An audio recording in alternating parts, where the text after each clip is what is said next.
Even though, although. ഈ 3 വാക്കിൽ ഏത് വാക്കാണ് നമ്മൾ IELTSൽ ഉപയോഗിക്കുക? ഈ 3 വാക്കുകൾ തമ്മിലുള്ള വ്യത്യാസം എന്താണ്? ഈ 3 വാക്കിൻ്റെയും അർത്ഥം ഒന്ന് തന്നെയാണ്.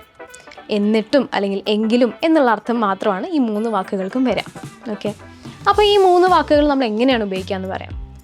ഓൾദോ എന്ന് പറയുന്നത് ഫോർമൽ റൈറ്റിങ്ങിലും, ദോ എന്ന് പറയുന്നത് ഫോർമൽ സ്പീക്കിങ്ങിലും, ഈവൻ ദോ എന്ന് പറയുന്നതും സ്പീക്കിംഗ് പേർപ്പസിന് വേണ്ടിയിട്ട് നമ്മൾ ഉപയോഗിക്കാം. അതായത് 2 കാര്യങ്ങൾ തമ്മിൽ കോൺട്രാസ്റ്റ് ചെയ്യുന്ന സമയത്തോ 2 കാര്യങ്ങൾ തമ്മിൽ കോൺട്രഡിക്റ്റ് ചെയ്യുന്ന സമയത്തോ ഉപയോഗിക്കുന്ന വാക്കുകളാണിത്. അപ്പോൾ നമ്മുടെ IELTSൻ്റെ റൈറ്റിംഗ് ടാസ്ക് വരുമ്പോൾ നമ്മൾ ഏത് വാക്ക് ഉപയോഗിക്കുക? നമ്മൾ ഓൾദോ ആയിരിക്കും ഉപയോഗിക്കുക, അല്ലേ? ഒരു എക്സാമ്പിൾ പറയാം. Although she was tired she continued study.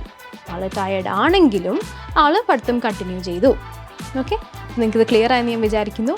English ഹൗസിൻ്റെ കോഴ്സസിനെ പറ്റി കൂടുതൽ അറിയാനും ക്ലാസ്സുകൾ ജോയിൻ ചെയ്യാനും ഡിസ്ക്രിപ്ഷനിൽ കൊടുത്തിരിക്കുന്ന ലിങ്ക് ക്ലിക്ക് ചെയ്യും. English House. English at your fingertips.